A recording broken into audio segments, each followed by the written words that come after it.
Have you ever had that feeling like you're stuck on a runaway train, just hurtling forward, and there's absolutely no way to slow down, let alone, stop? That feeling, that profound sense of losing control over how fast everything moves these days. I think most of us get that sometimes. Welcome to the deep dive. Today, we're really getting into a classic rock anthem that just nails this feeling perfectly. Jethro Tull's Locomotive Breath. Okay, so our mission here is to, well, peel back all the layers of this amazing track. We'll look at its big metaphors, the story of the main character, and some of those bigger kind of unsettling life questions it brings up. And we'll be using the lyrics themselves, obviously, and some really great analysis that you've shared with us. Exactly. And, Locomotive Breath isn't just some old rock song. It's almost like a philosophical piece packed into, 5 minutes. It still hits home today because it uses this really vivid metaphor, this unstoppable train, to talk about huge forces in life. Things like, overpopulation concerns back then, societal pressures, and just that feeling we all get sometimes, right? Losing control in this modern industrialized world. It's quite deep. Okay, let's start right there with that core metaphor. What exactly is locomotive breath? What's it really about? And how did Ian Anderson even come up with that? Well, at its heart, locomotive breath really stands for this force you just can't control. It's relentless. Our sources show Ian Anderson was thinking a lot about global population growth, the speed of capitalism. He actually called it, I think the quote was, a runaway train of population growth and capitalism, something humanity just can't seem to get a handle on or, escape from. It's a really powerful image for something so, abstract, but also so real in its effects.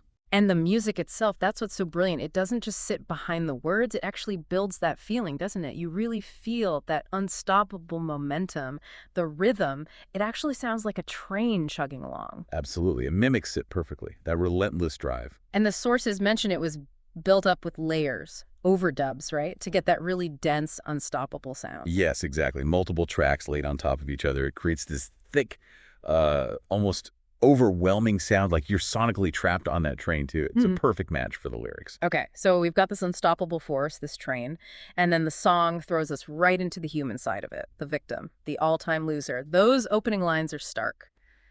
In the shuffling madness of the locomotive breath runs the all-time loser headlong to his death.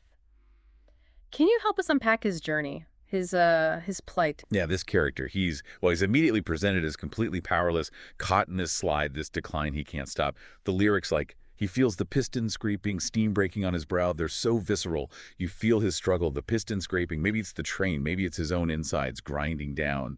The steam breaking like sweat or fear.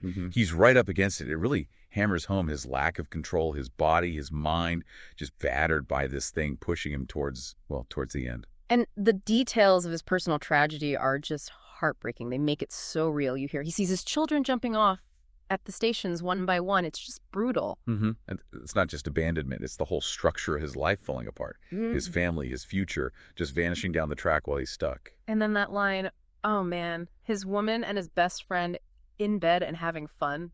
Just total betrayal on top of everything else. Exactly. That combination is devastating. It underlines the alienation, the loss, the complete despair, family breakdown, betrayal by the ones he trusted most. He's utterly alone on this ride. And then, facing the end, he does this incredibly symbolic thing. Oh, he picks up Gideon's Bible open at page 1. Right, the Gideon's Bible like you find in hotel rooms, it suggests he's sort of transient, alone. Precisely. And opening it to page 1, it's like this last desperate attempt to find some meaning, maybe some comfort, or even a reset button, right when everything's meaningless. It's a really human, almost primal need for answers, even then. Okay, let's talk about one of the most mysterious parts, that line in the refrain. Old Charlie stole the handle, and the train, it won't stop going. People have wondered about Old Charlie for years. What are the main ideas there? All right, the ambiguity is key. Our sources point to 3 main interpretations, and they're all pretty heavy. First, Old Charlie could be, God, or maybe fate. Someone who should be in control but has just let go. Sort of step back and let the chaos run wild with all the suffering and injustice. Kind of divine abandonment, you could say. Wow, okay, that's one angle. What else? The second idea is that Old Charlie refers to Charles Darwin. Darwin, as in evolution. Exactly. Representing science, evolution, the forces that changed how we understood life. In this view, science stole the handle from, say, religion or traditional ideas of destiny. We're on this train driven by natural selection, maybe not a divine plan. Makes you feel a bit adrift. Huh. Interesting. And the third one? The third possibility is that old Charlie is something darker, maybe a devil or just some corrupting, destructive force within humanity or society, something evil that's grabbed the controls and is pushing us all towards disaster. Self-destruction, maybe. Each one really adds a layer to the song's questions about who's in charge and what our destiny is. And then, right at the end, the song makes this huge shift. After singing Old Charlie all along, the last refrain changes to, I said, God, he stole the handle, and the train, it won't stop going. Yeah. Why that sudden switch from the mysterious Charlie to naming God directly? What's the impact of that? That shift is incredibly powerful, isn't it? It feels like the culmination of all his despair. It brings the song's big questions about, God's role, the search for meaning, this chaos right to the surface. By naming God, the cry becomes much more direct. It's less a riddle and more of a direct accusation, or maybe a plea. Like he's finally pointing the finger. Perhaps, or just finally confronting the ultimate question mark. He's run out of other explanations, maybe. The song doesn't give us an answer, of course, but it leaves you with this profound sense of futility, maybe even a dark, ironic twist. This desperate cry against the fate you can't control. It really makes you think. So moving beyond just this one character's story, this all-time loser, how does Locomotive Breath work as a wider comment on, well, being human today? Well, I think fundamentally it's a critique of modern life, especially that feeling of being depersonalized by industrial society. It captures that sense of being just a small part in a huge, fast, uncaring machine. Overwhelmed by the pace, by societal pressures, it suggests we're all passengers, in a way, feeling pushed along, often without much say in the direction or the speed. Right, that feeling of being swept along. Exactly.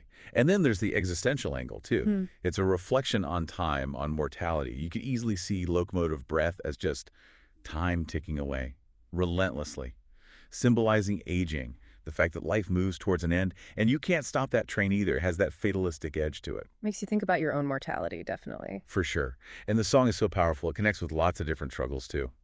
Our sources mention people hear echoes of addiction in it being controlled by something you can't stop. I can see that.